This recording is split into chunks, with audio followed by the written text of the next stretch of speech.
Bonjour et bienvenue dans le Buzz TV de TV Magazine. Alors notre invité du jour, il est journaliste, il est surtout l'un des visages emblématiques de l'information de M6, soucieux de faire un journal populaire. On va en parler avec lui. Il est aussi écrivain à 16h. Il incarne surtout depuis août 2010 le JT, le 1945 sur la chaîne M6. Il accompagne également les téléspectateurs le week-end. C'est le dimanche avec le magazine 66 minutes. L'occasion de le rencontrer pour tirer un premier bilan des nouveaux JT de M6 qui, depuis la rentrée, se sont modernisés avec évidemment des nouveaux décors, mais surtout plus d'interactivité. Xavier de Moulin, bonjour. Bonjour. Bienvenue dans le Buzz Télé. Je disais, donc le 1945 rassemblait déjà près de 3 millions de téléspectateurs, un rendez-vous fort et en croissance. Est-ce que c'était bien nécessaire finalement de le changer? Ah oui. En fait, c'est intéressant parce que un plateau de JT tous les soirs, toute l'année, ça vieillit assez vite et il faut faire attention de ne pas s'endormir sur ses lauriers. Vous l'avez dit, c'est un journal qui marche très bien. Donc nous, on est toujours en ébullition. Et la question est, qu'est-ce qu'on pourra faire la prochaine fois pour non pas faire du cosmétique, mais pour aider à encore mieux prendre nos téléspectateurs par la main et à gagner en lisibilité. Donc, depuis un an, réfléchissez à ça pour aboutir à cette nouvelle formule. C'est la 3e ou 4e depuis que je suis arrivé, vous l'avez dit, en 2010. Et donc, c'est nécessaire de régulièrement se remettre en cause et de réfléchir comme ça à de nouvelles propositions. C'est ce qu'on a fait. Pour ceux qui ne l'ont pas vu, il y a de la 3D, de la réalité augmentée, de l'infographie, des tablettes dans vos mains. Donc le nouveau JT, entre guillemets, d'M6, c'est le mini-report de l'info. Si, on peut dire ça comme ça, mais c'est pas non plus gadget. C'est pas un hasard tout ça. On n'a pas envie de faire Star Wars pour vous en mettre plein la vue et se cacher derrière un truc superfétatoire, gadgetisé et soi-disant moderne. Sans maîtrise, la puissance n'est rien. Vous connaissez cette phrase. Elle est célèbre. Et ben nous, c'est un peu pareil. Donc la technologie, c'est intéressant à condition de savoir s'en servir et de ne pas en être esclave. Donc ce qu'on a voulu faire, c'est encore plus éditorialiser notre journal, d'avoir 3 niveaux de lecture différentes. Un premier niveau de lecture infographique, vous l'avez dit, en réalité augmentée, qui permet d'être en premier plan tout de suite avec l'essentiel de l'information quand ça s'impose et quand c'est nécessaire, c'est-à-dire sans systématisme non plus. Un deuxième niveau de lecture qui est celui du présentateur et un troisième niveau de lecture qui est la fresque, l'image, place à l'image, qui est sur un grand mur, un vrai mur, c'est pas un fond vert, qui nous permet d'avoir cette information donnée en temps réel en 3 temps. Outre alors la prouesse technologique, comment vous définiriez la ligne éditoriale du 1945 aujourd'hui? Est-ce qu'elle a changé? Non, elle est assez stable finalement. Vous l'avez dit, c'est un journal d'information nationale, populaire, de proximité, proche des gens, où on ne s'interdit aucun sujet, où évidemment la priorité est faite aux hot news, aux news du jour, comment dirais-je, sans arrière-pensée. C'est un journal qui est très bien produit, très bien organisé, très bien construit, parce que en amont, fait par une excellente rédaction. 100 personnes mobilisées. Exactement. Donc sans eux, il n'y a pas ce journal tous les soirs. Donc c'est d'abord le facteur humain. Ensuite, il y a notre hiérarchisation de l'information. Et puis ensuite, il y a effectivement les outils qui sont mis à notre disposition aujourd'hui et qui sont modernes. Un mot sur votre grand patron d'M6, Nicolas Taverneau. Il a dit cette nouvelle dynamique, je cite, vous donne vocation à égaler les autres chaînes. Est-ce que la marche n'est pas trop haute quand même? Mais c'est bien d'avoir ce genre de discours, cette ambition-là. Pourquoi la marche est-elle trop haute? On pense à TF1 évidemment. On l'a déjà France démontré, 2. mais on est souvent devant TF1 le soir sur la cible, on dit plus ménagère maintenant, mais FRDA. Voilà. Femme responsable des achats. Non, mais pourquoi pas? On monte les marches humblement, progressivement, mais avoir ce genre d'objectif, moi, ça me va personnellement. Alors, dans combien de temps? Quand il ne l'a pas dit, moi non plus, je ne le dirai pas. On reste réaliste, mais c'est en travaillant, avec l'objectif de faire, non pas mieux que la concurrence, mais le meilleur journal d'information possible pour les téléspectateurs. C'est eux notre priorité. Et si un jour, on passe devant plus que sur la cible des ménagères, on sera ravis. Pourquoi pas? Sur l'ensemble du public. Bien sûr. Nicolas Taverneau a également expliqué que le nouveau JT était spectaculaire, mais pas si cher, qu'on connaît sur son humour par rapport à l'argent et au budget. Est-ce que vous disposez finalement quand même davantage de moyens ou de ressources humaines? En termes de ressources humaines et de moyens, la rédaction, je vous dis, c'est un corps de 100 personnes. Alors, ça paraît beaucoup pour ceux qui ne connaissent pas et très peu pour ceux qui connaissent.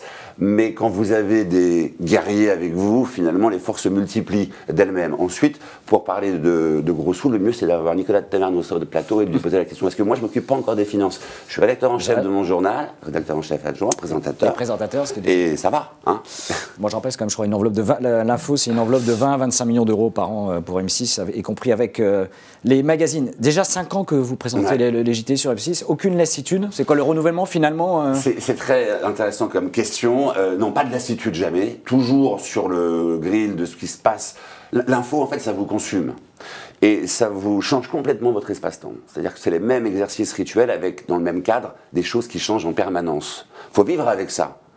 C'est pas un truc très simple à comprendre, mais c'est le même exercice tous les jours, le même terrain, et dans ce terrain de jeu-là, tout change tout le temps en permanence. Donc c'est une routine, c'est une fausse routine en fait. Et le danger, c'est de s'installer dans une routine. De s'assoupir. Mais oui, il faut toujours être en danger et en éveil sur ce qui se passe. C'est ça notre métier. Même si le cadre, une fois de plus, il est répétitif. Alors ce métier est de plus en plus concurrentiel. L'information est une donnée aujourd'hui sur laquelle il y a une forte pression, une forte concurrence. LCI veut passer en gratuit, on le saura dans quelques semaines. Ouais. La nouvelle présidente de France Télé, Delphine Ernotte, veut aussi sa chaîne d'infos. Est-ce que vraiment le téléspectateur va y gagner au total? J'en sais rien, mais ça veut dire... Est-ce qu'il faut s'en réjouir? Non, mais moi je pense que oui, parce que plus il y a d'infos, c'est quand même un signe si LCI ou France Télévisions ont envie de passer en gratuit, d'ouvrir une chaîne d'information continue. Il y a, j'aime pas ce mot, mais il y a le mot appétence en télévision, je déteste. Mais il y a un vrai appétit des gens pour l'information, donc autant le servir et que le meilleur gagne. Il n'y en a déjà pas trop. Mais non, il n'y en a jamais suffisamment. Aujourd'hui, vous avez vu comment il est le monde. Il est complexe, il est compliqué, il est en temps réel, ça va très vite. Il faut pouvoir avoir des espaces où les gens pourront choisir où se poser pour digérer, comprendre, consommer, picorer, s'installer. Parce que l'information aujourd'hui, c'est primordial. On parlait de TF1, LCI, TF1 et France 2, et les concurrents aujourd'hui face à votre journal. 24 ans de bons loyers au service, Claire Chazal quitte son TF1, je crois que son dernier JT, c'est dimanche. Ouais. C'est quoi la fin un peu des superstars du JT? C'est la fin d'une époque pour TF1? D'abord, moi j'ai été très ému quand j'ai appris cette nouvelle. Parce que Claire Chazal, j'ai eu la chance de la croiser à quelques reprises.